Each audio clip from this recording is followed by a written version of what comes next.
dream destinations, exceptional cruises, polar adventures. Welcome to Beyond the Horizon, the podcast that takes you where the journey truly begins, a production of Area Voyages.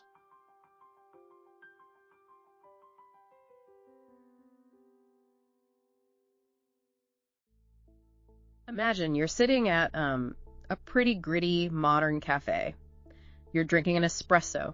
You're listening to the roar of motorbikes, the clatter of plates, maybe an argument breaking out at the next table over politics or football. Just a standard Tuesday morning. Yeah, exactly. But then you look up, and hovering right above your modern apartment building, just dominating the skyline, is a 2,500-year-old marble temple. It's wild to even picture. It really is. And not just any temple, right? A structure that actually survived a direct catastrophic hit from a Venetian cannonball. Yeah, that's the thing. In Athens, history isn't tucked away behind some, velvet rope on the edge of town. Right, like a designated history zone. Exactly. Yep. It's not a theme park. It's literally staring you in the face while you go buy your groceries. Okay, let's unpack this, because today's deep dive is all about Athens.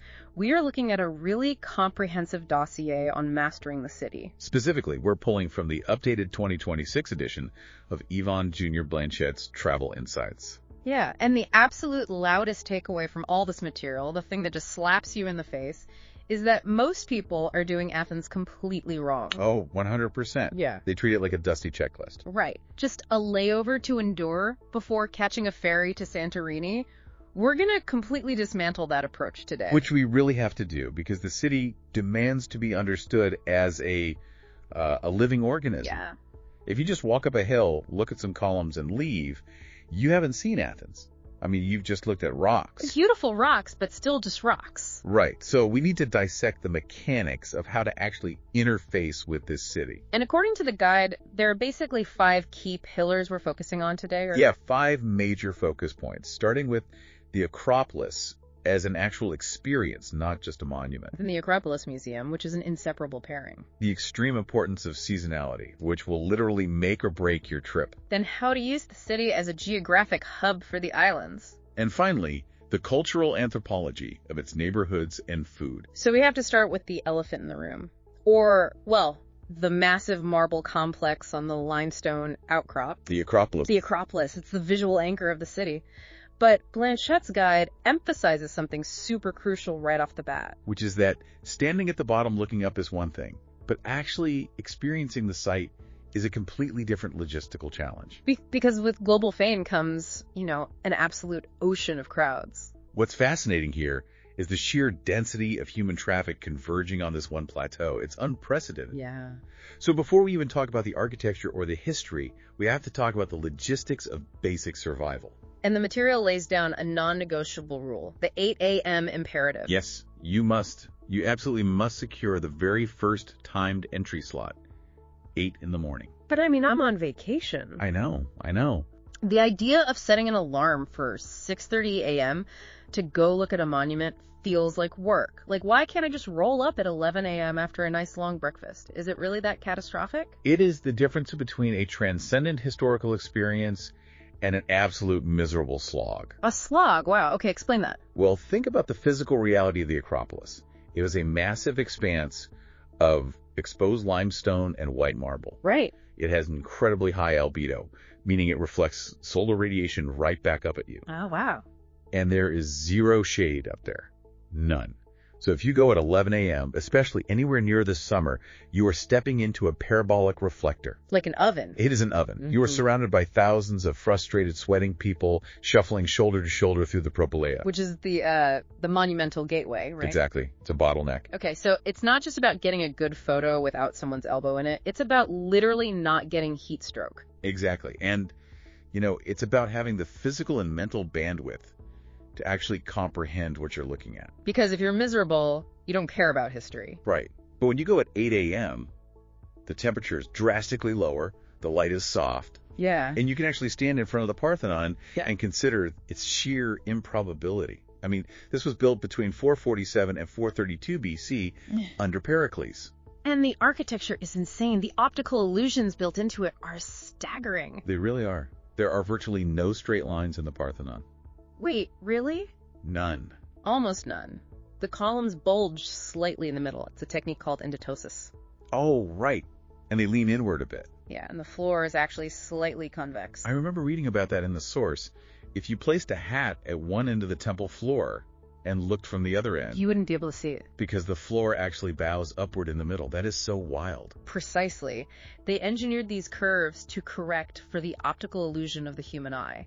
Because our eyes tend to perceive perfectly straight parallel lines as sagging. Exactly. They built a massive, rigid stone structure that looks organic and perfectly straight, precisely because it isn't. That is just mind-blowing. And you simply cannot appreciate that level of 5th century BC genius when you were being shoved from behind by a tour group. Yeah, just trying to get to the exit. So, okay, you get up there at 8 a.m., you take in the Parthenon. Right.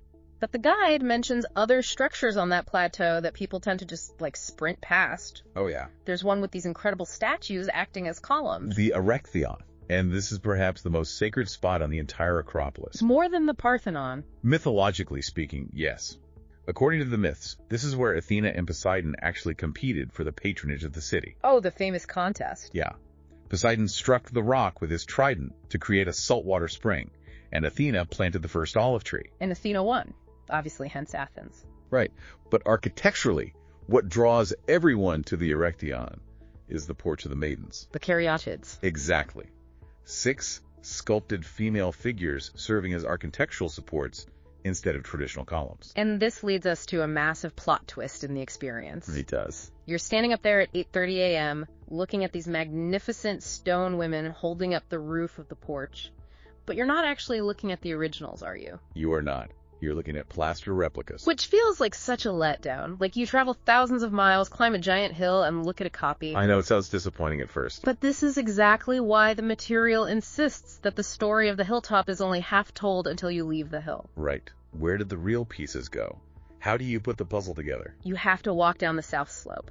And that brings us to our second critical pillar. The Acropolis Museum. The Acropolis Museum. And the guide is so firm on this. It is a mandatory tandem experience. It is not an optional add-on. The material explicitly states it is as important as the site itself.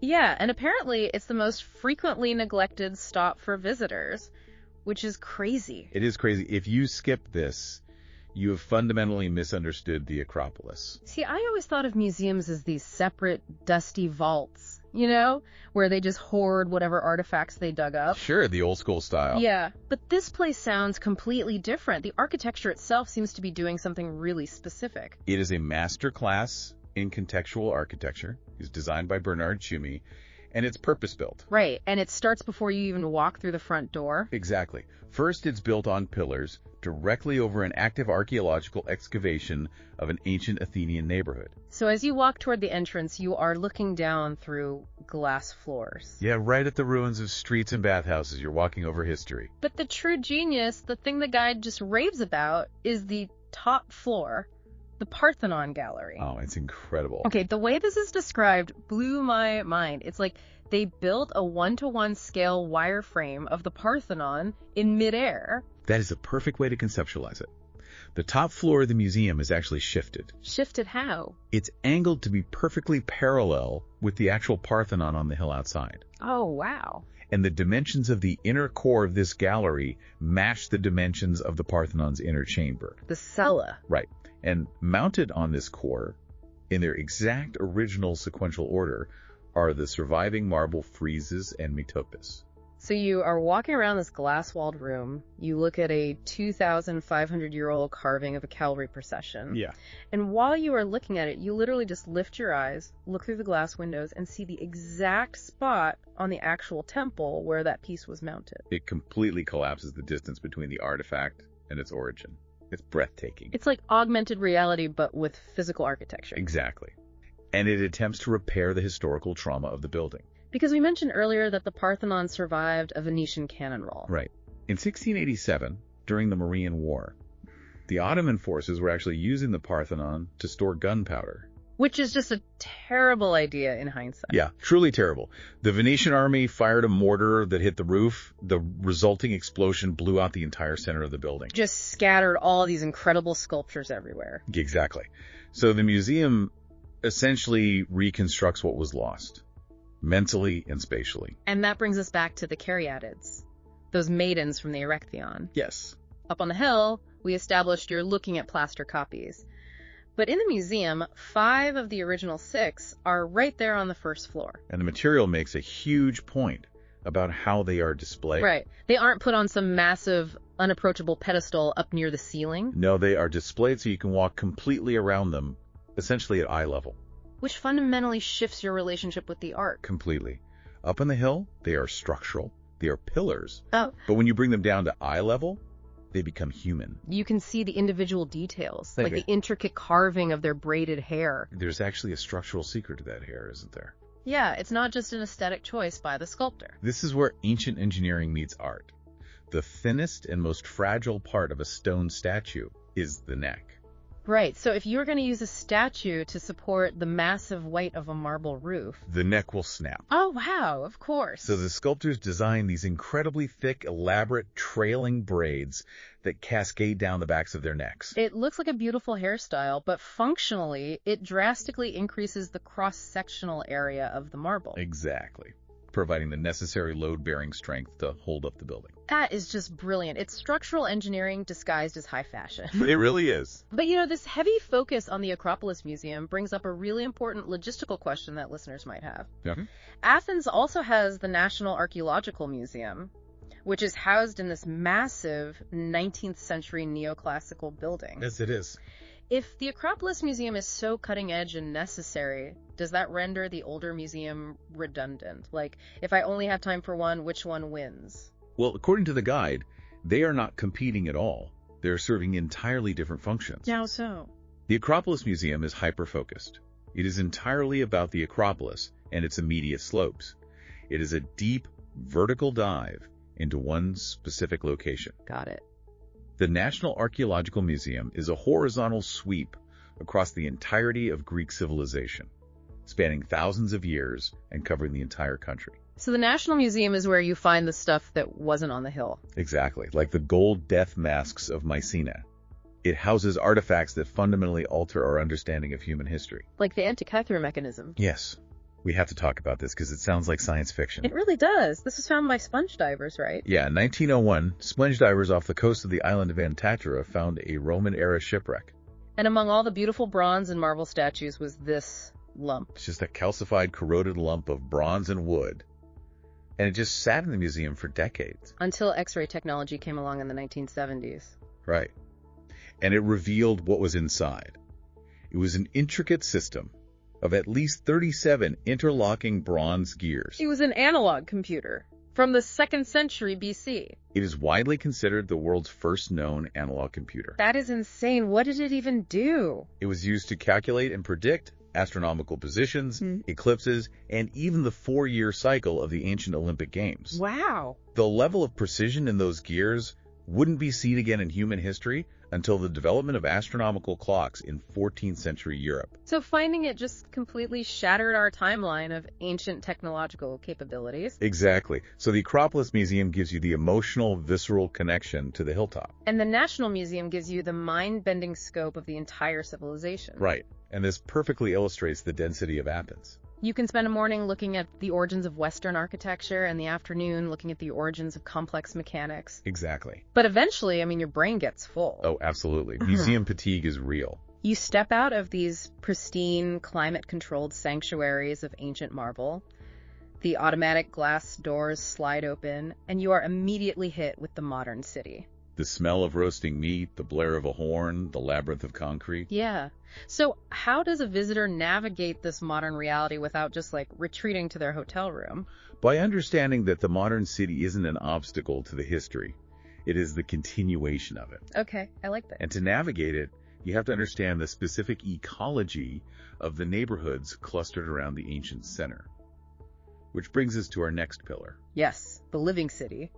The material breaks down the city's geography incredibly well. It's not just one big urban sprawl. No, it's a collection of distinct villages that kind of grew together. So let's start just south of the Acropolis, Kukaki. Kukaki is fascinating. Its primary appeal, according to the guide, is actually its lack of aggressive tourist infrastructure. Wait, really? The appeal is what isn't there? Yeah. There are no major ancient monuments squarely in the middle of it. Because of that, it has remained fiercely residential. That makes sense. It's a neighborhood defined by bitter orange trees lining the sidewalks, independent bookshops, and a very localized, slow-paced cafe culture. So it's where you go to see how Athenians actually live today? Exactly. I love that contrast. You go from the global stage of the Parthenon to a quiet street in Koukaki where someone is just watering their balcony plants. A very necessary breather. But if you want a bit more electricity, the material points north to Syria. Syria has had a remarkable trajectory. For most of the 20th century, it was a gritty, working-class district. Lots of leather workers, coppersmiths, small-scale manufacturing. Right.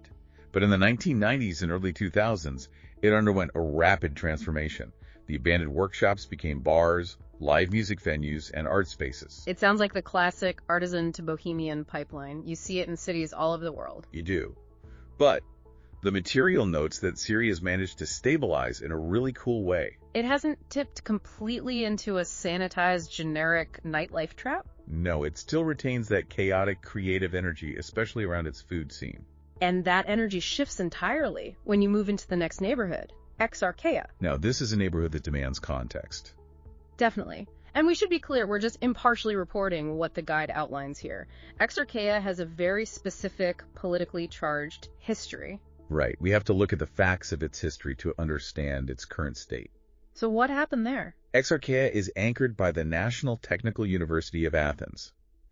In 1973, this university was the site of a massive student uprising against the military junta that was ruling Greece at the time. And the government's violent suppression of that uprising cemented Exarchaea's identity. Exactly. It became the undisputed center of Greek anti-establishment, anarchist, and radical left-wing political movements. And that identity isn't just in the history books, right? It is literally painted on the walls. The material describes streets covered floor to roof in politically motivated street art. It actively and aggressively resists commercial gentrification. So you aren't going to find international coffee chains here? No. What you will find are incredibly well-curated, independent record shops, independent publishing houses, and some of the most authentic tavernas in the city. Many of which are run as collectives, right? Yes. And the guide notes, it is vital to understand that while it might look visually intimidating to someone used to manicured tourist zones, especially with riot police often stationed on its perimeters, as the guide mentions. Right. Despite all that, the area is fundamentally a vibrant, functioning cultural neighborhood. It's just a striking juxtaposition, especially because just a short walk away, you have Kolonaki. Oh, the contrast is intense. Kolonaki is on the slopes of Lycabettus Hill, and it is essentially the Beverly Hills of Athens. Designer boutiques, diplomats drinking espresso, private art foundations. The economic and political whiplash between Exarchaea and Kolonaki is very real. But the great equalizer across all these neighborhoods, the thread that binds the entire city together, is the food. Oh, absolutely. The culinary renaissance in Athens over the past decade has turned it into a premier global food destination. Let's really dig into this, because this is why people who have already seen the Acropolis keep coming back. Food is the ultimate draw. The material outlines a massive spectrum, from 2 Michelin star molecular gastronomy to, guys serving soup in a basement. Let's start at the very top. Funky Gourmet. Okay, yes. Funky Gourmet. They have 2 Michelin stars, and they represent the absolute pinnacle of modern avant-garde Greek cooking. What are they doing differently? They take the foundational elements of Greek cuisine, olive oil, feta, lamb, honey, and apply extreme technical precision. The guide gives a crazy example of this. Right. They reimagine a classic Greek salad as a white sorbet. A sorbet? Yes. And it somehow explodes with the exact flavor profile of tomatoes, cucumbers, and olives. That is wild. It's literal culinary alchemy. It is. But as fascinating as a highly technical 15-course tasting menu is, my heart belongs to the opposite end of the spectrum. I know exactly what you're going to bring up. The material highlights a place in the Monastiraki area called Diporto, and the description of this place feels like stepping into a time machine. Diporto is legendary precisely because it refuses to change. Tell them where it is. It is located in a basement. There is no sign above the door. No sign at all. None. There's no printed menu. The dining room is lined with these massive ancient wooden barrels of Retsina. Which is the traditional resin-infused wine. Right. Wait, if there's no menu, how do you know what you're eating? You eat whatever the owner cooked that morning. I love that. You sit at a battered wooden table, and they bring you what's ready.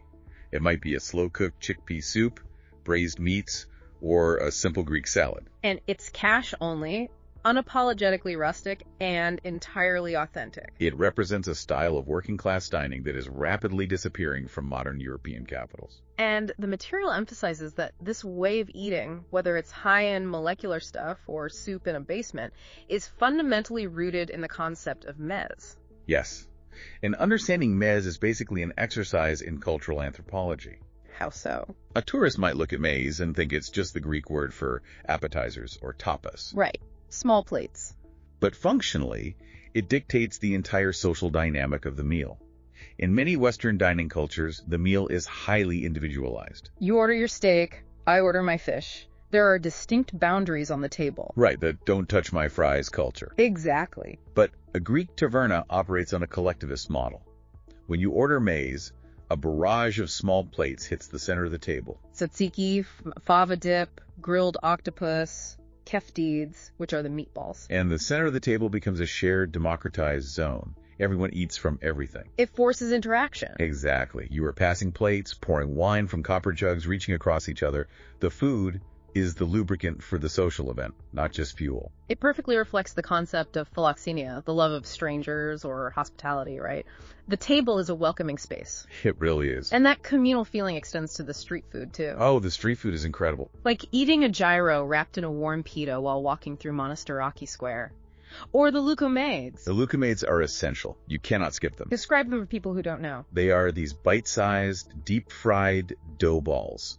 They are served incredibly hot, drenched in local honey, and dusted with cinnamon and crushed walnuts. Oh my goodness. Eating them right on the pavement while watching the city go by is a quintessential Athenian experience. Okay, so picture this.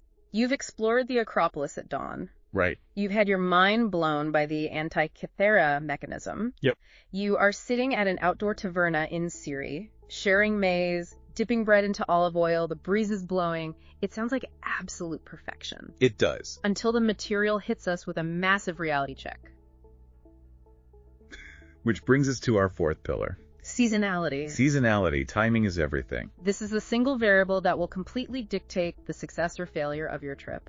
The Mediterranean climate is not gentle. The material gets very blunt here. Let's talk about July and August. July and August mean temperatures regularly exceeding 38 degrees Celsius. For the Americans listening, that is over 100 degrees Fahrenheit. And combined with urban pollution and the heat island effect of all that concrete, it becomes an oven. We mentioned earlier that the Acropolis is essentially a giant limestone reflector. Yes. The material literally calls visiting the Acropolis in July and August one of the more grueling sightseeing experiences in Europe. Grueling? That's a strong word for a vacation. You have to take this warning seriously. The heat strips the joy out of the exploration. You aren't marveling at antiquity, you are desperately scanning for the nearest shadow. So the obvious answer is don't go in summer. When are the actual golden windows to visit? Spring and autumn. Specifically, April to May and September to October. Why are those so perfect? Let's start with spring. In April and May, the city is shaking off the winter. The temperatures are in the very comfortable low 20s Celsius. So like the 70s in Fahrenheit. Right. But visually, it's stunning. The hillsides and the archaeological sites, even the Acropolis itself, are covered in wild red poppies and chamomile. Oh, wow. I never pictured the Acropolis with flowers. It's beautiful. Yeah. And the light is incredibly clear. And the guide mentions a specific event in spring that acts as a secret weapon for flexible travelers. Easter. Easter in Athens. Greek Orthodox Easter rarely aligns with Catholic or Protestant Easter, and it is the most significant, deeply felt holiday in the Greek calendar. The atmosphere in Athens during Holy Week is described as electric. It is. On Good Friday, you have the Epitaphios processions. Every parish carries a flower-adorned bier representing a tomb of Christ through the streets. And they're followed by hundreds of people holding lit beeswax candles, right? Yes, it is incredibly atmospheric and cinematic. And then Saturday night is even bigger. At midnight on Holy Saturday, the Anastasi, the entire city gathers at churches. The holy light is passed from candle to candle until the plazas are glowing. Fireworks go off. Fireworks everywhere. And then everyone goes home to eat majoritza, a traditional soup. And Sunday is just a massive feast. An all-day affair of roasting lambs on spits. If you want to see Greek culture operating at its absolute peak frequency, go during Easter. That sounds amazing. But what about autumn? Why is September or October ideal? September and October offer a different kind of perfection. The aggressive heat has broken, but the Aegean Sea has been baking in the sun all summer. So the water is still warm. Exactly. It retains that heat like a thermal battery. So you can be exploring the ancient Agora in the morning in a light jacket and swimming comfortably in the sea at the Athenian Riviera in the afternoon. Okay, that sounds ideal, but I have to push back here on another recommendation in the guide. Let me guess. The winter argument. Yes. The material explicitly argues that December through February is a highly underrated time to visit. It is. I'm sorry, but if I am spending thousands of dollars to fly to Greece, a place synonymous with sunshine and islands, why on earth would I go in January? Isn't it just rainy and depressing? It requires a paradigm shift in what you want out of the trip. Okay, defend that. How is walking around in the rain strategic? First off, if your goal is to lie on a beach, winter is absolutely the wrong choice. Let's be clear about that. Fair enough. But if your goal is deep cultural and historical immersion, winter is a strategic masterstroke. Because of the crowds? Because of a lack of crowds. And winter in Athens is incredibly mild compared to Northern Europe or North America. Daytime temperatures rarely drop below 8 or 10 degrees Celsius. So around 50 Fahrenheit, not terrible. Right. Yes, January can be rainy, but the trade-off is exclusive access. Access to the museums. During the summer, the National Archaeological Museum is a logjam of tour groups. In January, you can stand alone in front of the golden mask of Agamemnon. You actually have the time and the silence to absorb it. Exactly. The lack of crowds completely changes the psychological weight of the artifacts. I see your point. Furthermore, the modern city doesn't shut down in winter. It actually becomes more authentic. Because the locals are actually there. Right. In August, Athenians flee the heat for the islands. The city is mostly tourists, but in January, the tavernas in Syri and Kukaki are packed with actual locals. The cultural life is firing on all cylinders. Exactly. You get to see Athens for Athenians. That makes a lot of sense. You trade the beach for the pulse of the actual city? Yeah. But let's say I'm dead set on the summer. I'm a teacher, my kids are in school, July is my only window.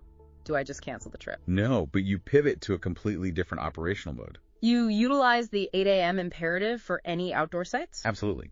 But more importantly, you lean heavily into our final pillar. Which is using Athens not as a trap to endure, but as a hyper-efficient hub to escape into the wider Aegean and the mainland. The concept of Athens as a base camp. Right. The material really stresses that viewing Athens as a standalone 48-hour city break is a mistake. A huge mistake. Without Athens to ground your understanding, the rest of Greece is just pretty scenery. With Athens, it becomes a coherent historical narrative. Exactly. And the logistics of getting out of the city are surprisingly easy. Let's talk about the port, Piraeus. Piraeus is one of the busiest passenger ports in Europe. And historically, its connection to Athens was the key to the city's ancient naval supremacy. They used to be connected by those massive, fortified long walls, right? Yes. So Athens could withstand a siege indefinitely as long as their ships controlled the sea. Today, those walls are gone, but the connection is just as vital. And the guide points out you don't need to rent a car or take a complicated bus to get there. No, you just hop on the green metro line, one right from Monastiraki Square in the center of the city. And 45 minutes later, you are looking at the ferries. It's that easy. 45 minutes. And from Piraeus, the entire Aegean opens up. And we aren't talking about multi-day ocean voyages here. Not at all. High-speed catamarans have completely compressed the geography of the cyclades. Right. The guide gives specific times. Santorini, which looks incredibly far south on a map, is accessible in just 3 to 5 hours. Mykonos in 4 to 5 hours. Paros and Naxos even less. You can literally eat breakfast near the Acropolis, take a nap on a ferry, and be walking on the caldera of a volcano in Santorini by mid-afternoon. It's incredible. But the material also emphasizes that you don't even need to leave the mainland to use Athens as a hub. Oh, the day trips. The sheer density of world-class historical sites within a few hours' drive is staggering. We need to talk about Delphi. Delphi. This is about 2.5 hours northwest of Athens, up on the slopes of Mount Parnassus. This wasn't just a town. This was the spiritual center of the ancient world. The navel of the earth. The Greeks literally believed it was the center of the world, marked by a stone monument called the Omphalos. But its real power lay in the oracle. Right. For centuries, kings, generals, and ordinary citizens would make the treacherous journey up the mountain to ask the Pythia, the high priestess of Apollo, questions about the future. Should we go to war? Where should we plant our crops? Exactly. And the mechanics of how this oracle operated are fascinating. It wasn't just someone making educated guesses, right? There was something geological going on. Modern geological surveys have confirmed that the Temple of Apollo sits directly over intersecting tectonic fault lines. Okay, that's interesting. The ancient accounts talk about the priestess inhaling sweet-smelling vapors that rose from a chasm in the floor, which sent her into a trance where she would babble prophecies. For a long time, historians thought this was pure myth. But geologists have found traces of ethylene gas, a known hallucinogen, in the spring water beneath the temple. So you're telling me the most powerful political decisions of the ancient Mediterranean were basically being dictated by a priestess getting high on naturally occurring tectonic exhaust? Essentially, yes. That is wild. The priests of Apollo would translate her ravings into cryptic poetry, and they were masters of political ambiguity. The classic example is King Croesus of Lydia, right? He asked if he should attack the Persian Empire. And the oracle replied, "If you cross the river, a great empire will be destroyed." So he attacked, and a great empire was destroyed, his own. The ultimate read the fine print historical lesson. Definitely. So Delphi is an easy day trip. But if you are willing to drive about 4 hours north, you hit a place that looks like a fantasy novel cover, Meteora. Meteora defies logic. Describe it. The landscape is a forest of massive vertical sandstone pillars rising hundreds of feet straight up from the valley floor. But the geological anomaly isn't the main draw, it's what is balanced on top of them. Monasteries. Built right on the absolute edges of these sheer cliffs. How is that even physically possible? In the 14th century, monks seeking absolute isolation and safety from the expanding Ottoman Empire climbed these sheer rock faces. Initially, they were just hermits living in caves, right? Yeah. Over centuries, they hauled building materials up using baskets, ropes, and pulley systems, constructing these elaborate, multi-story monasteries. I read that when visitors used to ask how often the ropes holding the baskets were replaced, the monks would answer, only when the Lord lets them break. Yeah. That is a level of faith I do not possess. Seriously. Thankfully, today there are carved steps and bridges. It is a UNESCO World Heritage Site. And seeing the mist roll through these pillars at dawn is just an ethereal experience. So we have mountains, we have floating monasteries. What if I want the coast, but I don't want to get on a boat? Then you drive the Athenian Riviera down to Cape Sounion. It's about an hour and a half south of the city center. You pass upscale coastal suburbs, beaches, and the thermal waters of Lake Fuligmeni. And at the very southern tip of the Attica Peninsula, perched on a sheer cliff dropping into the sea, is the Temple of Poseidon. Poseidon makes sense. God of the sea, right on the edge of the water. And it holds deep mythological weight, doesn't it? It does. This is where King Aegeus supposedly stood, waiting for his son Theseus to return from Crete after fighting the Minotaur. Oh, the story with the sails. Right. They had agreed that if Theseus survived, his ship would fly white sails. If he died, black sails. But Theseus survived and just forgot to change the sails. Exactly. Aegeus saw the black sails, threw himself off the cliff in grief, and the sea was named the Aegean in his honor. The mythology is literally baked into the geography. And the material notes that the sunset at Cape Sounion, with the light turning those marble columns to gold against the deep blue of the water, is iconic. Even Lord Byron, the Romantic poet, carved his name into one of the pillars in the 1800s. It's the perfect capstone to a day trip. But suppose you do want a taste of the islands without committing to a massive ferry journey to the Cyclades. The material offers a brilliant hack for that. The Saronic Islands. Right, these are tucked between Athens and the Peloponnese. You can actually hit 3 of them, Aegina, Poros, and Hydra, in a single-day cruise. And Hydra sounds entirely unique. It is a masterclass in preservation. Why is that? There are absolutely no motorized vehicles allowed on the island. Wait, none? No cars, no scooters. All transportation of goods and people is done by foot, by boat, or by donkey. So you step off the boat, Yeah. and you are instantly plunged into total silence. Well, except for the donkeys. Exactly. It has this pristine, amphitheater-like harbor lined with stone mansions built by wealthy sea captains in the 18th century. And it became a massive bohemian hub in the 1960s, right? Yeah, Leonard Cohen famously lived there and wrote songs. It's an island that forces you to slow down simply because you physically cannot move any faster than a walk.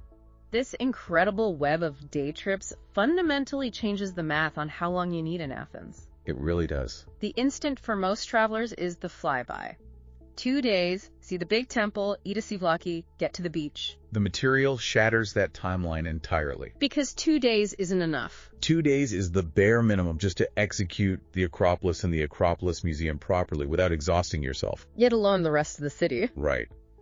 But to utilize Athens as the hub, it was designed to see the National Archaeological Museum, to take the time to understand the Mies culture in Syria, to dedicate a day to Delphi's oracle, and maybe take a sunset drive to Cape Sounion. You are looking at a required investment of 4 to 5 days. According to the guide, that is the sweet spot. It provides the anchor. If you rush to the islands without understanding Athens, you are looking at a beautiful jigsaw puzzle without the box cover. That's a great way to put it. You don't know what the picture is supposed to be. Athens gives you the box cover. It contextualizes everything that follows. When you see ruins on an island, you understand their architectural lineage. Because you saw the Parthenon. Exactly. When you eat at a taverna on the coast, you understand the social dynamics of the table. Because you experienced it in Kukaki. So bringing all of this immense history, logistics, and culture together, what does this actually mean for you, the traveler? It means you have to completely reset your expectations. Athens isn't a dusty textbook. It is a demanding, chaotic, beautiful, living entity. By respecting the absolute brutality of the summer heat, by locking in that 8 a.m. Acropolis slot, by understanding that the museum is the essential key to unlocking the hilltop, and by surrendering to the communal chaos of a taverna table, you stop being a spectator and start participating in the city. You actually experience it. Right. And I want to leave you with a final, lingering image to ponder, synthesizing everything Blanchette laid out in this dossier. Okay, let's hear it.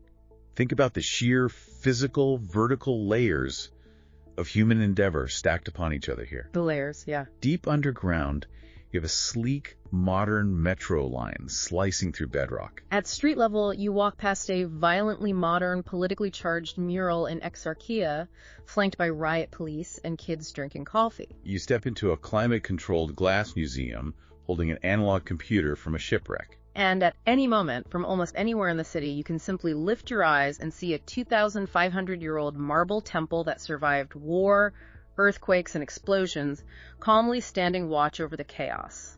How does a city carry the unimaginable, crushing weight of being the birthplace of Western civilization while still managing to feel so rebellious, so loud, and so effortlessly alive right now? That is the magic of Athens. The Colosseum hovering over your coffee shop. Thank you for joining us on this deep dive. I hope we've completely rewired how you see this incredible capital. Keep questioning the guidebooks. Keep exploring the layers. And honestly, it's time to start looking at flights for next April. Until next time! You've been listening to Beyond the Horizon, the podcast by Area Voyages. The full article for this episode is available at www.areavoyages.com. Remember to like, share the podcast, and leave a review to help promote our work. Subscribe to the channel so you don't miss anything. Until next time, safe travels.